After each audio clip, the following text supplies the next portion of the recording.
neutrality isn't too hard to understand. It's the fight for innovation and freedom and unhampered being able to find and look for anything without being stopped. But major corporations are fighting that, and some people lately have been finding them a little bit hard to understand, namely Ted Cruz.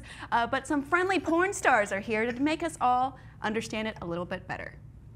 Senator Ted Cruz, who is not sexy, has taken countless donations from telecom giant Comcast and wants to end net neutrality. Ted Cruz doesn't want me to get naked for you. He doesn't want you to see this, Or this. or this, or this. Or even this.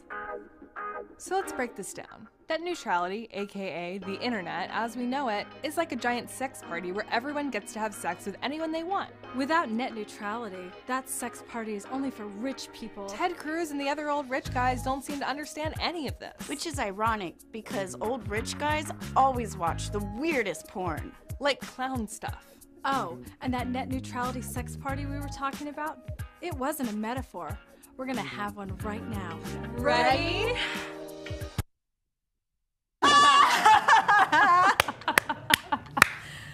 I think I get it now. I understand Do you get it, Bryan? I understand it now. Too bad that video was throttled. It's right. It was, But not in a good way. no. So net neutrality has come back into the news, and oddly, it's become more of a bipartisan issue as soon as President Obama said he is for net neutrality and against blocking, throttling, and paid prioritization, and he wants there to be transparency. Lately, some more conservative pundits have jumped in fighting to stop net neutrality, and of course, for the bigger ISPs, I want to say telecom agencies, but the fight is over classification between telecom and communications, so maybe not. Yeah, it's become more of an issue again because of this. I don't think it's a bipartisan issue, really. I think it's more of an issue between corporations wanting more power and more money and how the spirit of the law, the spirit of monopoly. Well, Yeah, I would definitely agree with that. Mm-hmm. Well, it's interesting in the article that they also referenced, it was said that the FCC is an independent organization. Mm-hmm. So the president can only be like, hey, I'd really appreciate it if you, he can't actually tell them what to do. No. And how the FCC, basically, chairman said that I agree with these things. I want these things to be done. And that people like Time Warner and AT&T are like, yes, there should be, we should have these sort of regulations.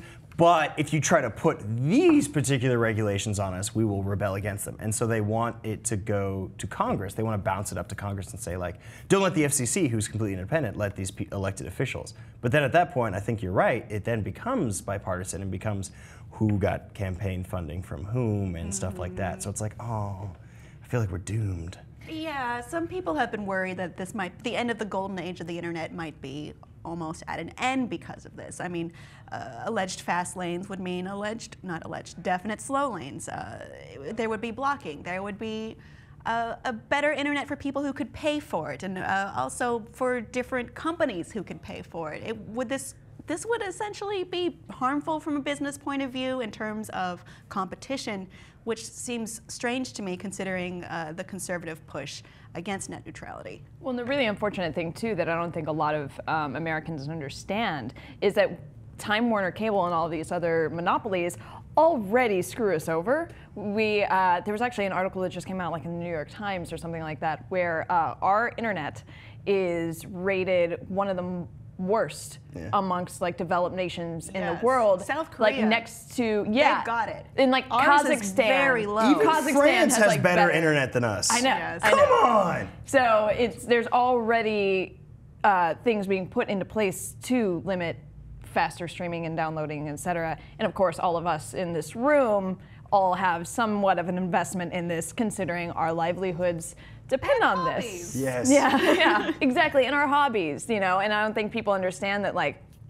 if we can't download, if people can't watch Nerd Alert on a, a semi-decent internet stream, then like that could affect people.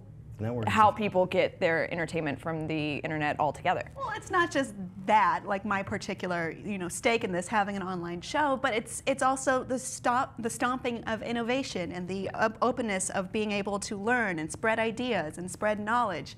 It is really pretty fascist when you look at it, and to see that the unhampered innovation be stomped down in favor of profits for already massive, giant corporations, it's maddening. And thank you, porn stars, for making that video, but that's going to take much more than that. There's going to be more of a need for more of a push from maybe the EFF, from normal people meaning like civilians, people who aren't in any kind of political power. I mean, honestly, if you want somebody behind you on a fight like this, you want the porn industry. I don't know if you guys remember, but part of the reasons why we have DVDs is because porn and Disney supported DVDs. So if you get porn and Disney behind you, you're pretty much solid. Porn is actually the leader of almost any technological innovation, like streaming video porn, you know. Back in the day, it was VHS over beta. Right. It's just porn. Porn. And then I was talking a little bit about 3D printing and porn, but we'll be talking about 3D printing a little bit later. Anyway, thank you to Alex porn. Chance, Mercedes Carrera, and Nadia Stiles for putting this into terms that hopefully Ted Cruz can understand.